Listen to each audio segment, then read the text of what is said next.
Um dos grandes aprendizados, eu acho, desse tempo de confinamento, onde a gente tem a oportunidade, o convite de se interiorizar, ou pelo menos de pensar obrigatoriamente de forma coletiva, porque tudo que a gente faz fica claramente perceptível que impacta todo mundo, é exatamente essa questão da energia, né? Nós não estamos fisicamente juntos. O que que isso significa? Significa que nossos corpos não se aproximaram, nossos corpos físicos. Mas não vamos esquecer que nós não somos o nosso corpo, né? O corpo é uma roupa belíssima, divina, né? Que nos permite estar aqui nesse hospital e nessa oficina, nessa escola e nesse centro de tratamento chamado Terra, não é? Mas nós estamos tendo a oportunidade de exercitar que a presença verdadeira é quando você quer, quando você tem a vontade, quando você deseja expandir o seu pensamento, o seu sentimento na direção do outro. Quando o seu pensamento envolve o outro, quando o seu sentimento quer se aproximar do outro. Só assim que nós estamos presentes, na verdade. Quantas palestras a gente foi, por exemplo, e não estávamos lá? O corpo, sim, a roupa, sim, mas nós não. Estávamos tentando resolver algum problema, nas nossas reflexões, pensando em outros afazeres, menos ou mais importantes, não importa, não estávamos ali, né? Agora nós temos a chance de estar aqui, né? E isso é o próximo verdadeiro. Isso é o exercício do próximo verdadeiro, né? Então, eu convido a todos a pensarem nessa questão, né? De que é, dessa forma, né, onde eu quero emitir uma energia positiva, boa para vocês, e vocês me abraçam com carinho, né, mesmo que eu não veja, isso exercita um dos pontos que nós vamos discutir hoje, que é a fé, né? E isso é válido para todos nós.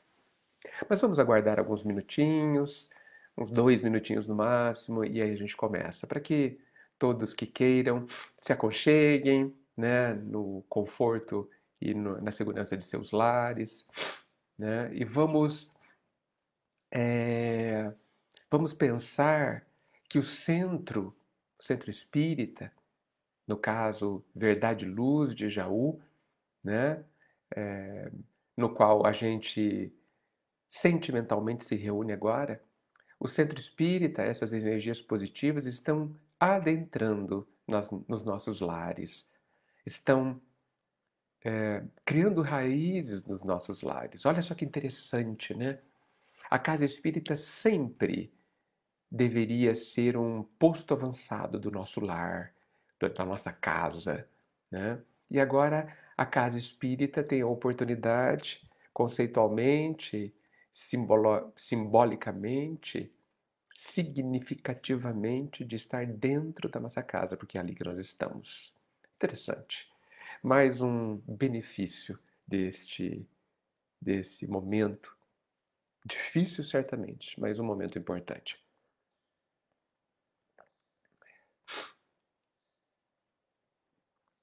Bem, eu acho que nós já podemos começar. É, Então, antes de tudo, eu gostaria de agradecer o convite sempre carinhoso do pessoal do Centro Espírita Verdade e Luz de Jaú, né? É, Muito me honra poder estar aqui, refletindo juntos. Vocês talvez já tenham me ouvido falar, eu prefiro muito mais o bate-papo, né? Eu prefiro muito mais o que eu gosto de chamar da conversa em volta da fogueira, né? Então eu gosto de imaginar aquele dia mais frio, de noite, a noite estrelada, né? Talvez a lua ou não, e um grupo de pessoas em volta da fogueira, olhando para aquele fogo que nos atrai tanto e conversando. Cada um falando o que está pensando, sentindo, cada um ouvindo profundamente o que o outro diz e tentando entender e captar o que o outro sente. É disso que eu gosto. E é exatamente assim que eu vou imaginar agora, que estamos em volta de uma fogueira não material, mas de um fogo importante que traz energia e que aquece o nosso coração, ilumina a nossa mente para que a gente seja mais feliz. Então, é esse momento que vocês do Centro Espírita Verdade e Luz me proporcionaram e eu convido a todos para que nos sentemos em volta da fogueira nesse instante. E começando, a gente possa se concentrar um minuto em prece, agradecendo a vida por este instante mágico e sem dúvida importante. Obrigado, meu Jesus, por estarmos aqui juntos, por termos a oportunidade de fecharmos nossos olhos e, fazendo um silêncio íntimo, podemos perceber quantos estão aqui conosco, como estamos interconectados, como estamos ligados no outro, agora em pensamento, agora se vendo de mãos dadas, tendo a tua presença, o teu coração como centro deste círculo, como centro dos nossos interesses, como essa fogueira luminosa e quente que vem preencher o nosso íntimo, nos dar direção, iluminar o caminho e a intimidade para que a gente prossiga cada vez mais feliz, cada vez mais integrado na vida verdadeira. Obrigado por este instante, mestre. Precioso, precioso. Que saibamos guardar a luz desse fogo divino, dentro de nós, a iluminar os nossos caminhos. Obrigado, mestre.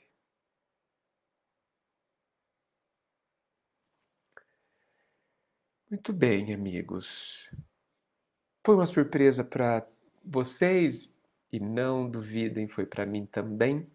Mas o tema do que nós vamos conversar hoje é o tema dever e fé. Eu acho que eu nunca juntei esses dois conceitos, não de forma tão clara assim, né?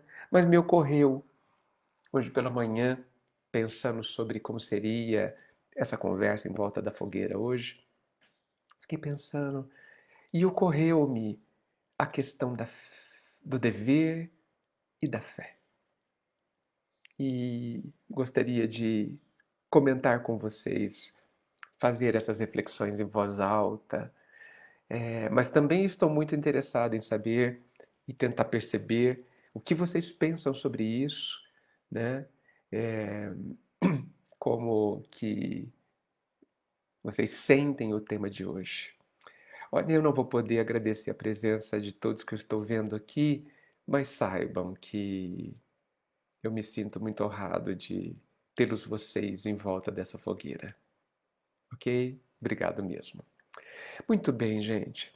Talvez a gente possa dizer que uma das mais permanentes reflexões que todos nós temos é quando a gente olha para a nossa vida, para os desafios que a vida nos traz e, e a gente se pergunta, né?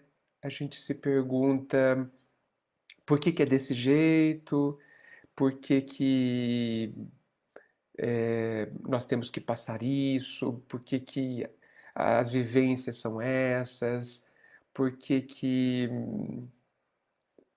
por que que as coisas são assim, afinal de contas, né? Por que que as coisas são assim, né? E, e apesar de isso nos perturbar bastante, muitas vezes a gente não encontra respostas. E a gente tem respostas. Talvez a gente não queira ouvir as respostas que são as verdadeiras. Talvez a gente não queira se render às nossas necessidades. Porque nós, como seres em crescimento, temos algumas necessidades importantes. E como o Pai cuida de todos nós, como Ele vê ainda a nossa imaturidade, e evidentemente Ele é a responsabilidade, Ele jamais se omitiria, nem se omitirá, né? Ele age poderosamente, decididamente a nosso favor, cuidando enquanto nós não conseguimos, com responsabilidade, com sabedoria, definir os próprios passos. Então, qual o pai e a mãe que dizem para o filho: você vai para a escola, você vai fazer isso, esse é o seu dever, essa é a sua necessidade? O pai também nos coloca a vida que a gente tem, coloca os acontecimentos, coloca as pessoas, coloca estas vivências que são a nossa necessidade. E para começar, eu pergunto para vocês: vocês entendem assim? Vocês entendem que a vida que a gente tem, a vida que vocês têm, do jeitinho que ela é, com as pessoas que estão ali, né? Nas condições financeiras, nas condições físicas, no contexto, no ambiente, no cenário criado, vocês entendem que isso corresponde à nossa necessidade? Pensem nisso. Isso me parece tão importante, porque é uma forma da gente parar de brigar com a vida. Nós adoramos brigar com a vida. Normalmente nós não queremos que a vida seja como ela é. Vivemos pensando em como alterar o quadro, não resolvendo-o, não aproveitando o quadro, mas simplesmente fazendo com que determinadas situações se extinguam, desapareçam, deixem de existir como num passe de mágica. E me digam se muitas vezes não é exatamente isso que a gente pede nas nossas orações ao Pai, a Jesus. Que não é exatamente isso. Quantas vezes a gente já orou para que a pandemia acabasse? Por que a gente não orou para que a gente aprenda com ela, para que ela perca o sentido e acabe? Quantas vezes a gente orou para que a nossa doença vá embora? Mas quantas vezes a gente orou para que a gente compreendesse o que ela quer de nós? Que benefício ela quer nos permitir ter?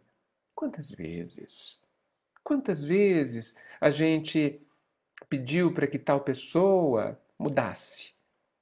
Mas quantas vezes a gente pediu à vida, ao Pai, a Jesus, para que nós compreendêssemos o motivo do nosso sentimento de mágoa, de tristeza, de raiva, de inconformação, para que a gente descobrisse a nossa cura. Porque perante nós mesmos, veja bem, perante nós mesmos, o outro não precisa mudar. Perante nós mesmos, quem tem que mudar somos nós. Por conta da felicidade do outro, o outro poderia, deveria, seria ótimo que mudasse por ele. Porque a mudança dele não nos curará. A mudança do cenário da vida não vai nos fazer mais felizes, necessariamente. A ausência dos desafios não vai nos trazer obrigatoriamente felicidade. Sim, vai trazer momentos fáceis. Essa palavra é muito importante. Será, amigos, que a gente não está buscando momentos fáceis ao invés de momentos felizes? Será que a gente confunde alegria com facilidade? Hã? Será? Estou anotando uma coisa aqui para não esquecer. Será que não é isso? Não é essa uma das confusões que a gente faz? Então, quando eu coloco esse contraste, quando eu, como agora, eu exponho aquilo que a gente não faz.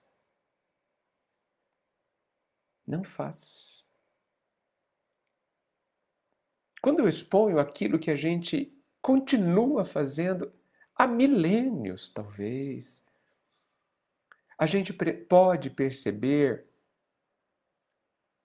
o quanto as nossas leituras, a doutrina, a nossa convivência na casa espírita já nos alterou ou não. E veja, calma. Eu não estou aqui me referindo que seria ótimo que a gente já tivesse outros comportamentos. Vamos devagar. Eu já vou ficar bastante satisfeito se a gente tiver outros pensamentos. Eu já vou ficar imensamente satisfeito se eu começar a perceber a vida de outra forma. Porque isso irá obrigatoriamente me permitir ter outros comportamentos depois. Porque antes de falar melhor e de interagir com as pessoas de uma forma melhor, antes eu preciso enxergar melhor, ver melhor, compreender melhor a mim, o funcionamento, os motivos e o sentido da vida e o porquê a minha vida tem o que tem e não tem o que não tem. Talvez vocês percebam o quanto eu insisto nesse ponto nas diversas vezes que eu tenho a oportunidade de falar para vocês. Para mim isso é tão importante, amigos. E é tão importante porque eu sei que a gente vive em busca da felicidade. Eu sei o quanto a gente sofre por não sentir paz e bem-estar íntimo. É talvez a nossa maior dor. É viver carregando o buraco no peito, o vazio existencial. Nos sentimos deslocados, como se a nossa vida não nos coubesse, como a gente não se encaixasse. E a gente não se encaixa mesmo. Mas não que estejamos no lugar errado, com as pessoas erradas, mas porque a gente reage, resiste. Nós somos que nem o óleo que não quer se misturar com a água de forma alguma. Não quer, mas que precisa. Mas só vai se misturar com a vida, com essa água da vida, quando se transformar. Se transformar. É como se eu dissesse que o óleo precisa deixar de ser óleo para que pudesse se misturar com a água e não ter mais sede.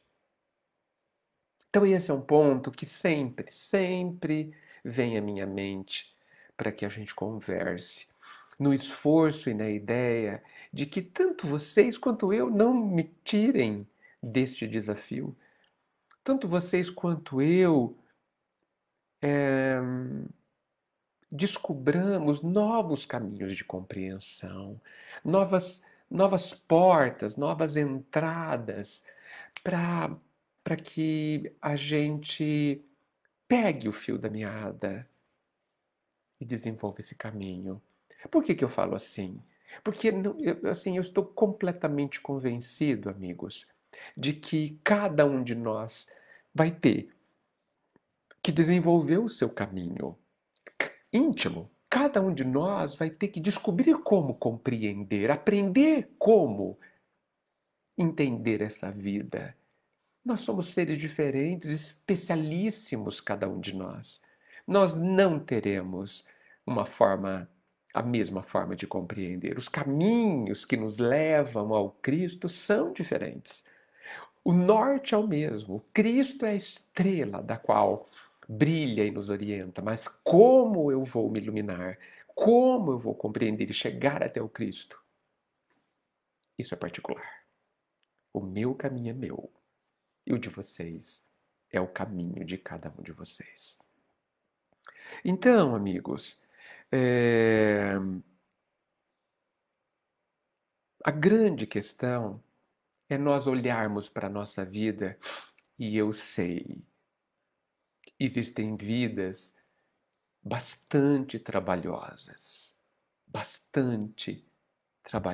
e exigentes. Percebam que eu não usei a palavra difícil, eu usei a palavra trabalhosa.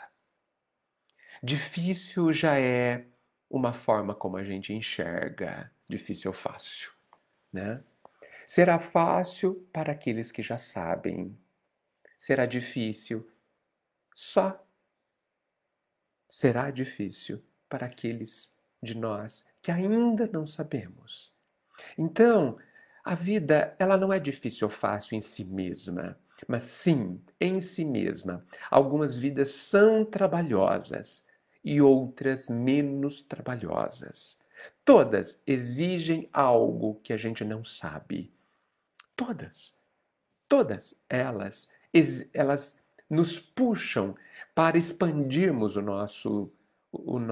nossa capacidade, para fazer com que a semente divina que o Pai colocou dentro de nós vire uma floresta frondosa de realizações, de possibilidades. E nesse processo está a felicidade. Né? Nessa construção, quando a gente se olha e fala, meu Deus, que coisa boa, que coisa linda que eu estou me tornando. Obrigado, Pai, porque eu estou me esforçando de verdade, honestamente,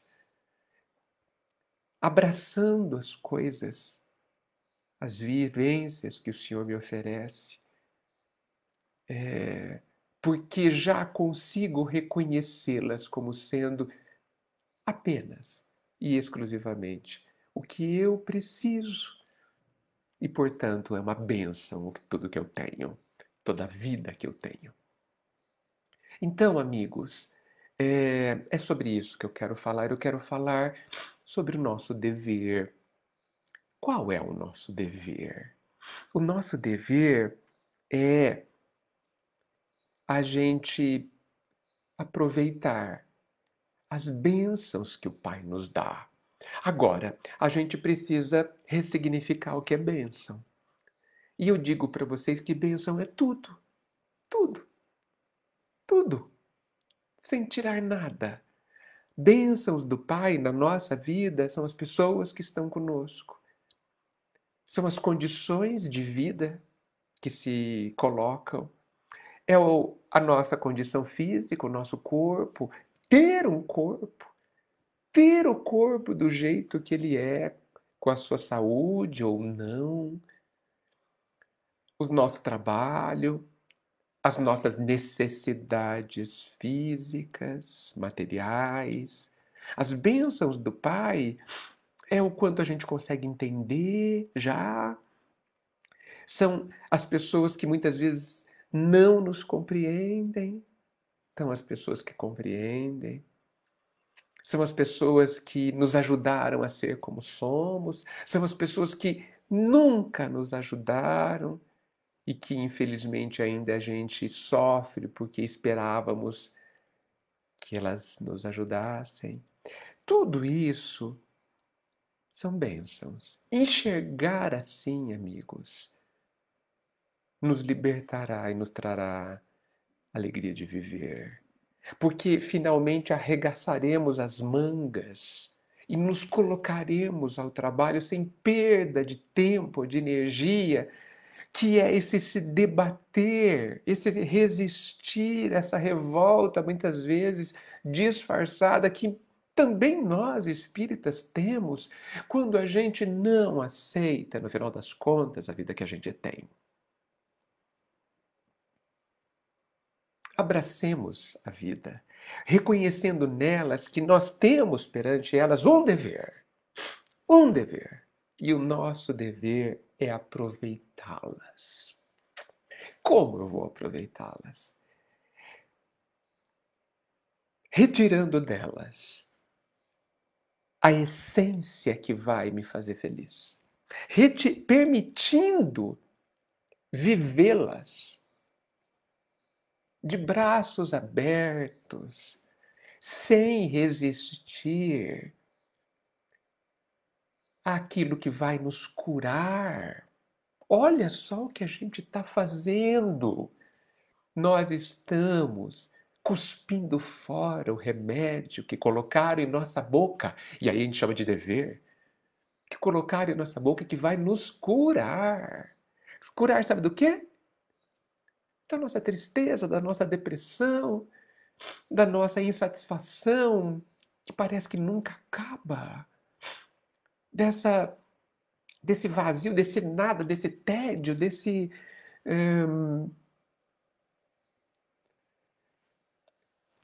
mal-estar permanente que a gente muitas vezes vive. E será fantástico quando a gente descobrir que esse mal-estar íntimo, claro, que a gente vive, não tem a ver com as condições da nossa vida. Não tem a ver. Mas tem a ver a forma como a gente vê a vida. A forma como a gente se vê. Eu ficaria curiosíssimo para saber o que vocês acham disso. Um dia vocês me contam. Mas a grande ideia é a gente ressignificar o que é o dever. A gente pensa que o dever é uma obrigação. Eu não penso assim. Sob um certo aspecto, sim, ele é obrigação no sentido que, puxa, deveria ser uma obrigação cumprir o que é melhor para nós. Mas não é obrigatório, por mais contraditório que isso possa parecer. Tanto não é obrigatório que a vida não nos obriga a compreender. Que a vida não nos obriga a aproveitar as bênçãos que a gente tem. Não está certo? Alguém é obrigado? Tá certo que eu sou obrigado a viver a doença que meu físico tem, mas eu não sou obrigado a gostar dela. Eu não sou obrigado a entendê-la. Eu não sou obrigado a extrair o melhor dela para ser feliz. Eu não sou. Eu não sou obrigado a ser feliz. Agora, então, o dever precisa ser visto de outra forma. Não vejo o dever como algo obrigatório, algo que está sendo obrigado que eu viva. É nesse sentido que eu estou dizendo. Eu vejo o dever como uma estrada.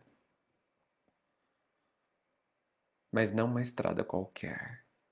Eu vejo o dever como a melhor estrada.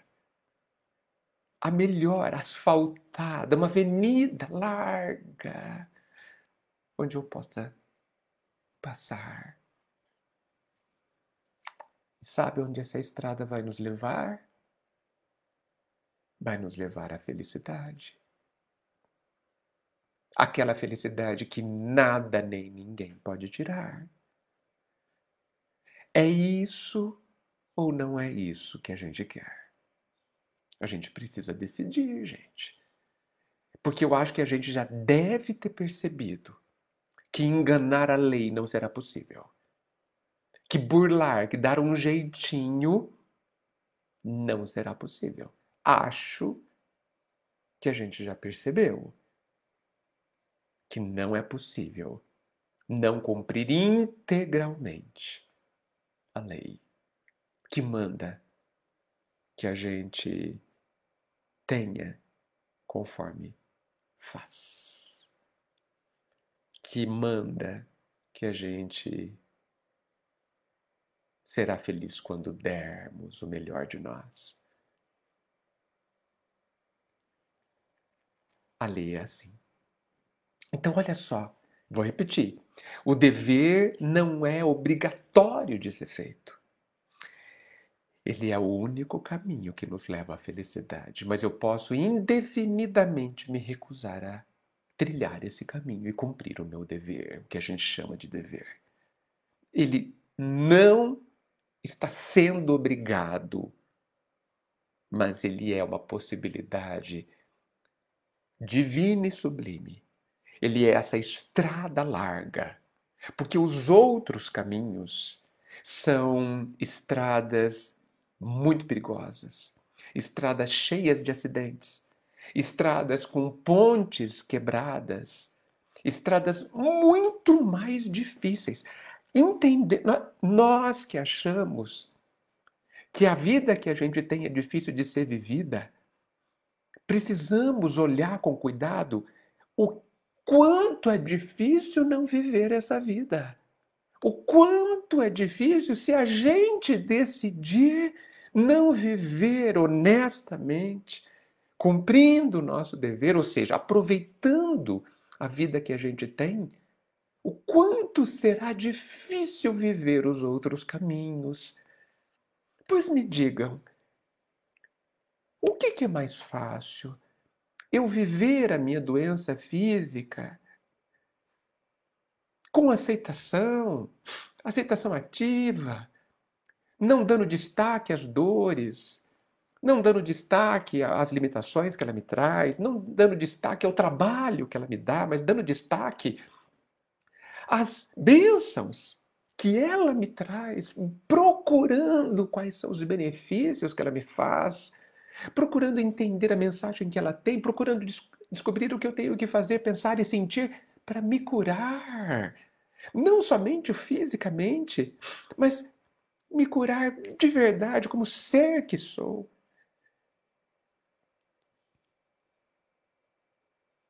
O que será que dói menos, gente? Porque assim é cruel a lixa, o ralador que a gente passa no nosso coração e na nossa alma quando a gente reclama, quando a gente não aceita. É como se a gente pegasse um ralador e ficasse raspando no nosso coração e aquilo vai nos triturando anos a fio.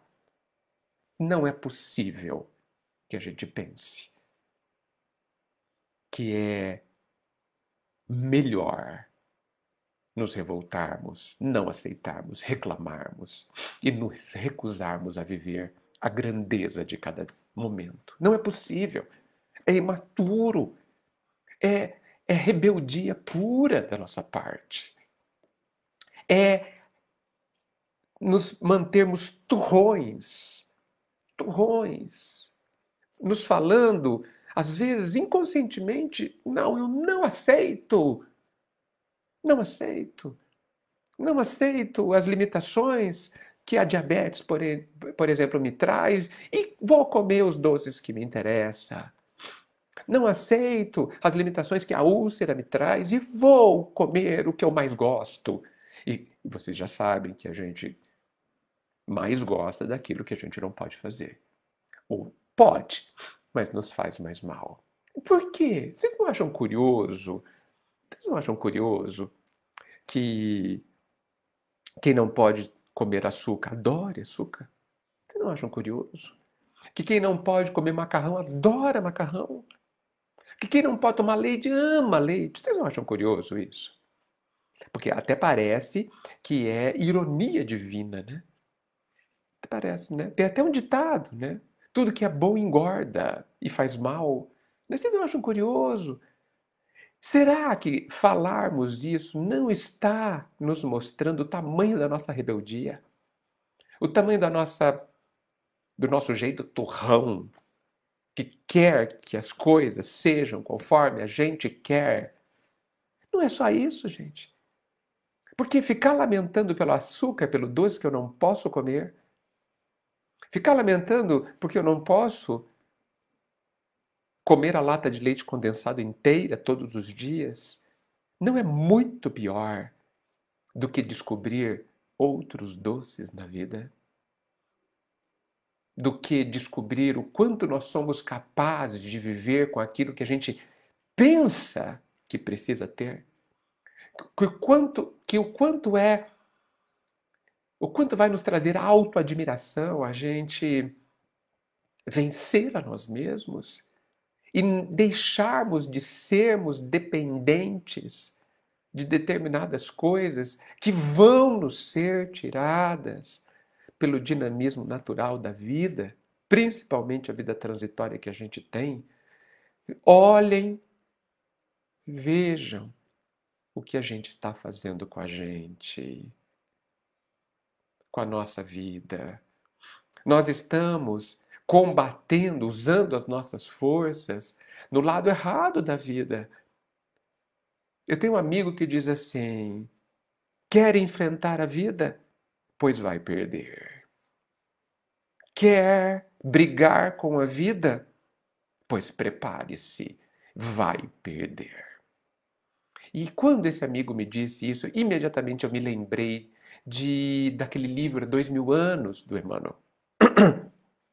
Quando Públio Lentulus, ele com uma personalidade de senador romano, encontrando Jesus na praia e mesmo se colocando instintivamente de joelho, porque reconhecia a grandeza daquele amor na frente dele,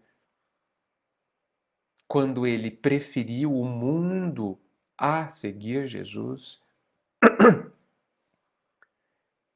Emmanuel, ali como senador, foi avisado: prepara o teu coração, porque imenso será o seu roteiro de dor. Por quê? Porque ele decidiu não seguir Jesus? Sim, de uma forma comum de se dizer. Mas, no fundo, todos nós, como o senador naquela época, precisamos fortalecer o nosso coração, preparar os nossos corações para as dores que virão, sempre, sempre que nós brigarmos com a vida. Brigar com a vida, não aceitar a vida. As coisas inevitáveis, muitas vezes, que a vida nos dá. Que são evitáveis. Foram evitáveis, não são mais, porque já são consequências do ontem. Mas o futuro pior, o futuro doloroso pode ser evitado. Depende de como a gente enfrentar a vida hoje. Se a gente enfrentar a vida brigando com ela, nós perderemos. Mas se a gente enfrentar a vida abraçando a vida, abençoando a vida que a gente tem, no dever que a vida nos mostra que temos, nós começaremos a caminhar na estrada larga do dever. O dever é o caminho menos íngreme, por incrível que possa parecer. Ele é apenas diferente da nossa vontade. Nada mais. O dever não é o mais difícil. Ele é apenas diferente da nossa vontade infantilizada. É só isso. Trabalhoso, sim, porque estamos desacostumados a este trabalho, ao trabalho que ele nos oferece. Mas ele é o caminho mais fácil. Por isso, cumpramos o nosso dever, para que a nossa luz finalmente brilhe. Finalmente brilhe. Para que a gente imediatamente, ao nos rendermos ao amor que existe em cada uma das situações da nossa vida, ao nos rendermos esse amor, o nosso coração começará a se encher de paz. Por quê? Porque pararemos de brigar e iniciaremos a nossa transformação íntima. Isso já nos traz imenso alívio. Falei do dever. Agora quero falar da fé, que é o que está no tema. A fé é uma coisa complexa para muitos de nós, e eu me incluo. A fé é uma coisa como se fosse misteriosa, como se fosse rarefeita, sabe? Ela é difícil de ser pega, ela é impalpável, ela é complexa. Ter fé, Quantas vezes a gente se pergunta nisso, né? Como ter fé, né? O que é essa fé? Como diante de uma situação trabalhosa da vida, uma pessoa que está muito doente, quando nós estamos muito doentes, quando nós passamos por necessidades materiais, quando a gente parece que não vê uma saída, quando a gente não entende o que deve fazer, quando a gente não consegue perceber, por mais que a gente tente, qual é a vontade do Pai naquela situação, quando a gente nem, às vezes, percebe qual é o nosso dever, nessa hora a fé é sumamente necessária. Nessa hora a fé talvez seja a questão, o elemento mais importante da nossa vida, não é? Fé é sinônimo de confiar, é sinônimo de se entregar também, como um pouco do que nós conversamos antes. Mas é se entregar àquilo que a gente não compreende. É se entregar para aquilo que a gente não sabe o que vai dar.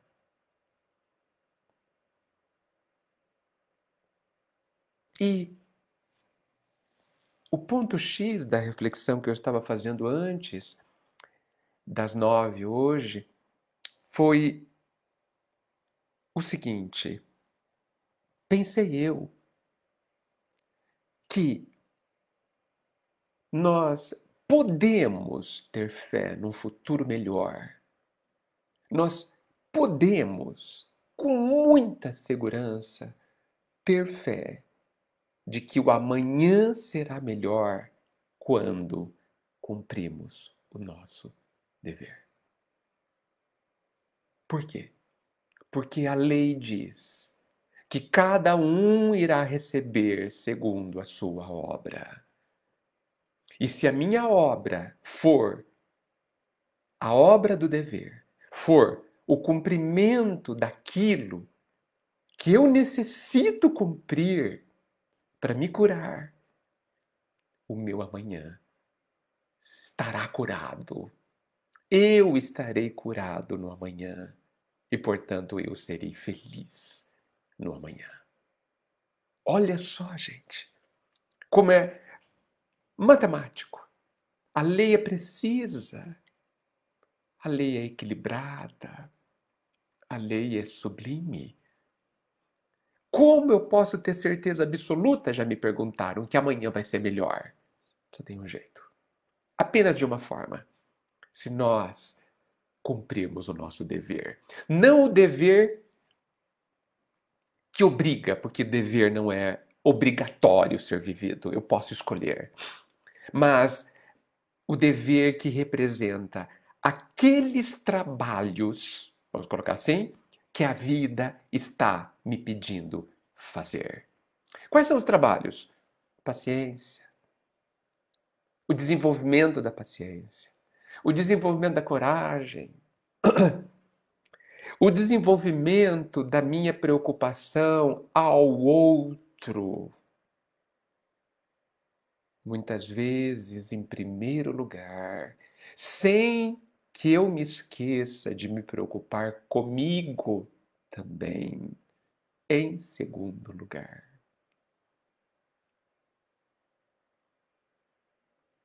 O trabalho de me autodescobrir, o trabalho de me encontrar, o trabalho de me voltar para mim mesmo, lá na minha intimidade,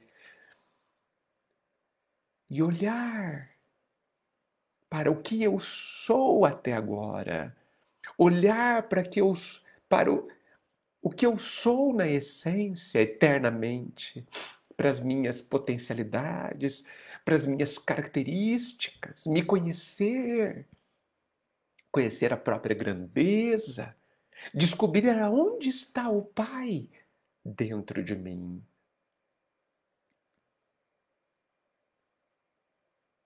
Se a gente cumprir isso, esse trabalho, que a gente pode chamar de dever, e é dever porque preciso. Olha só que interessante. Olha só que interessante. A vida tão amorosa, ela nos dá o dever que a gente precisa para ser feliz. Não é assim, eu preciso cumprir um dever para que o outro, que não tem nada a ver comigo, sabe, eu preciso construir aquilo para que o outro seja beneficiado e eu não vou ser beneficiado de nada. Não, não, não, não é assim.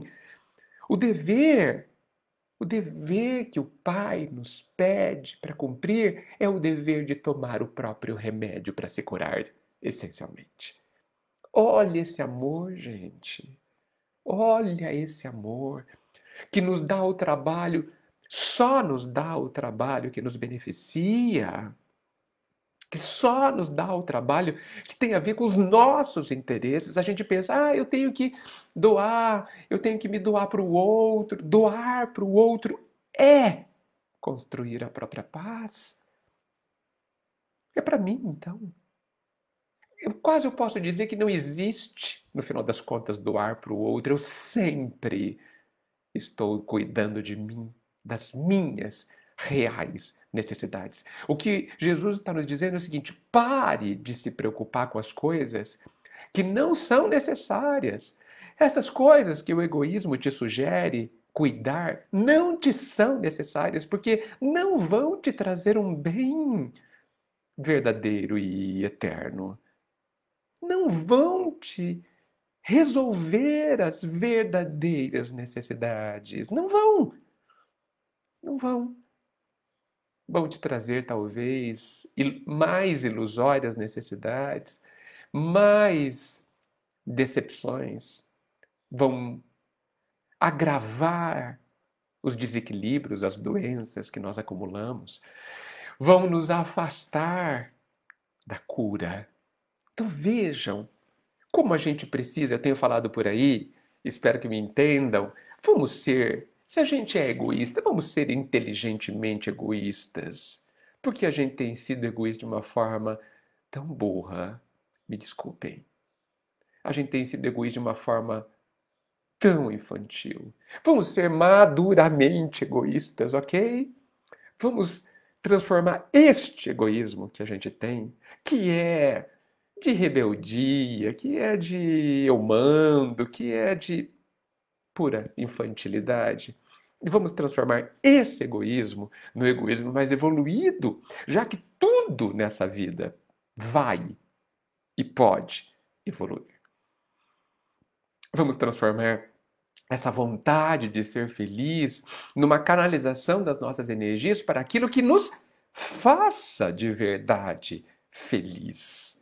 Isso é uma atividade inteligente, né? Isso é termos uma meta, felicidade, e de fato fazermos as atividades, fazermos as tarefas, cumprirmos as fases que de fato nos levam à felicidade.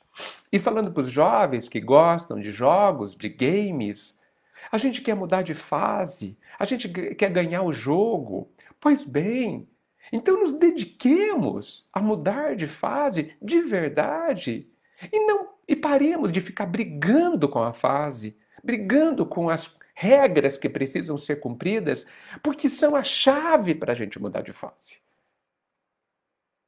São a chave.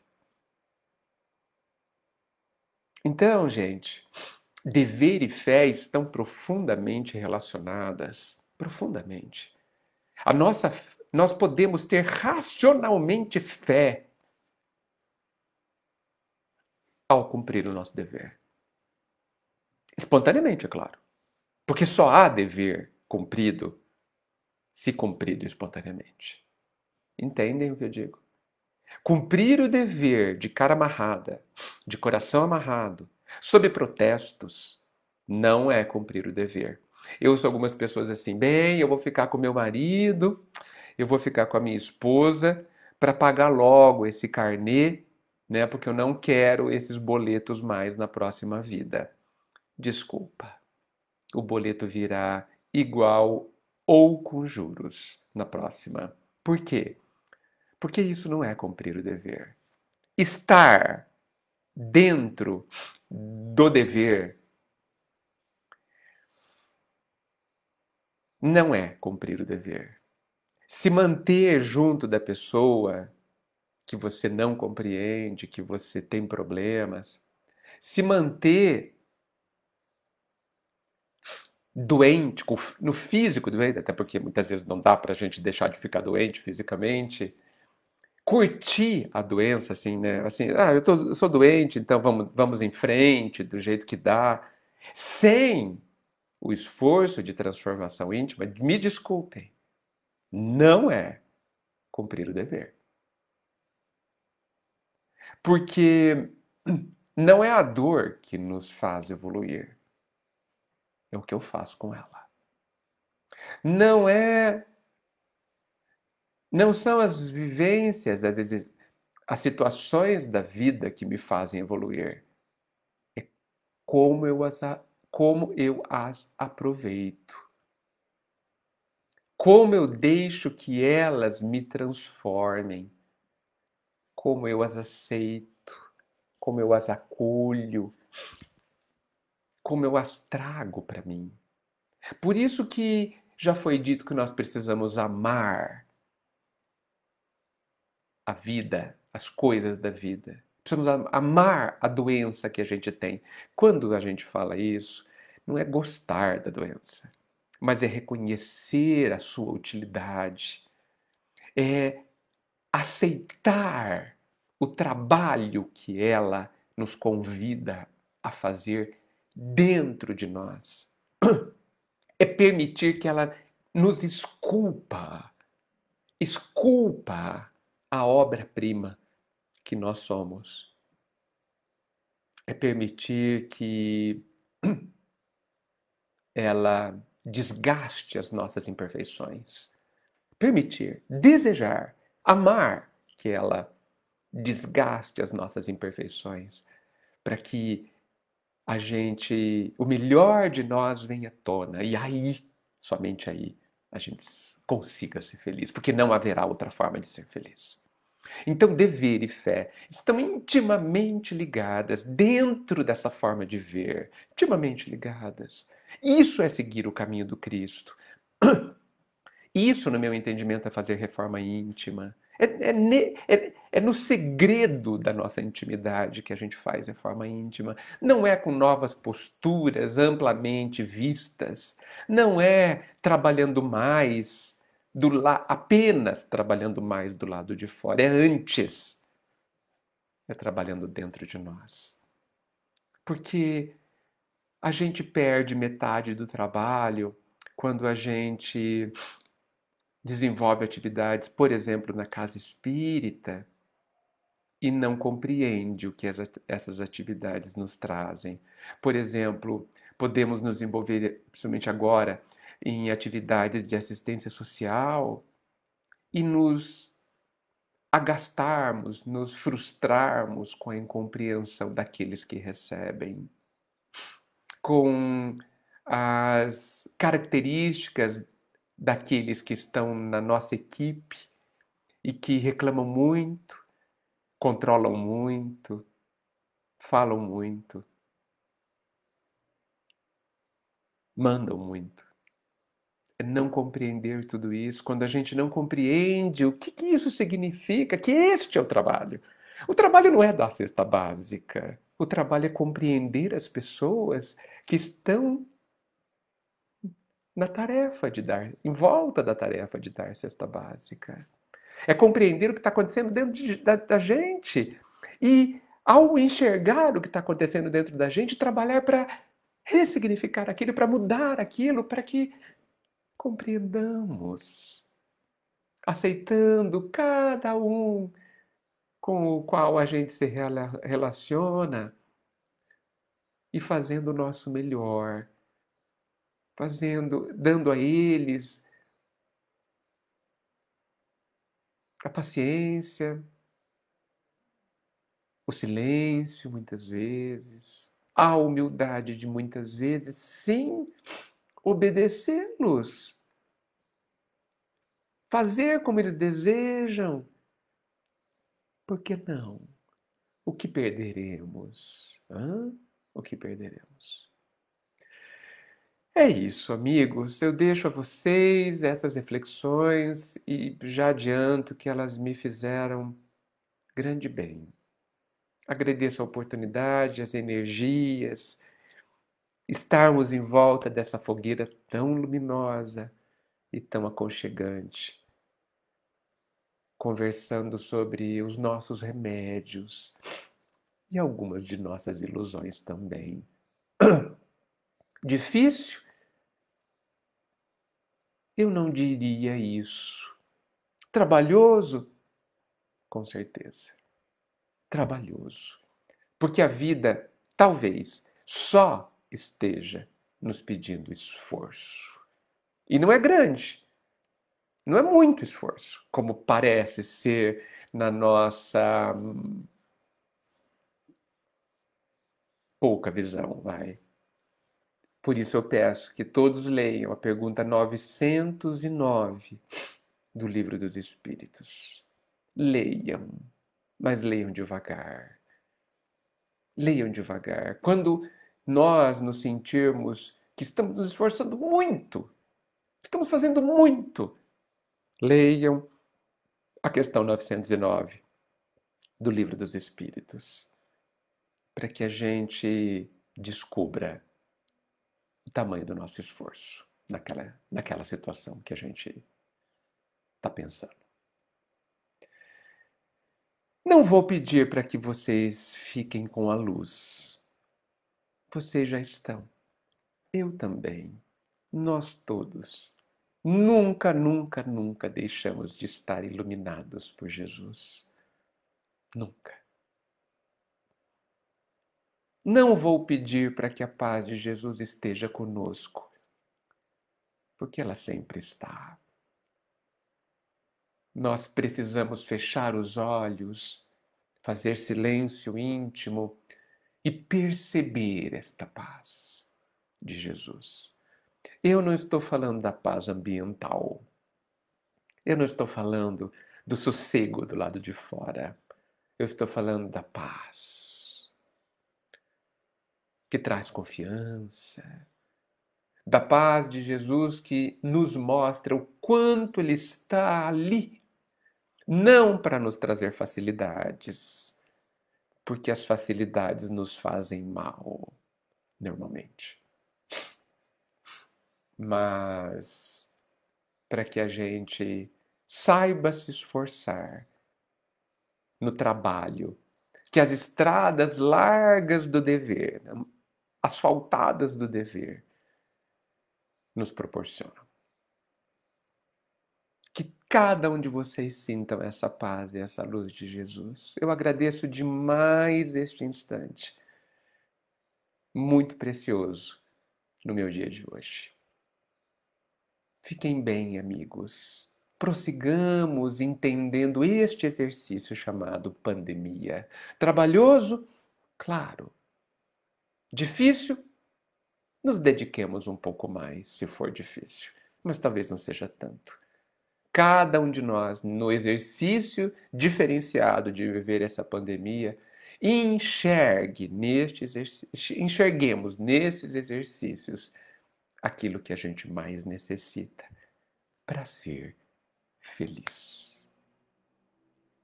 A luz nos abençoa. Guardemos essa luz.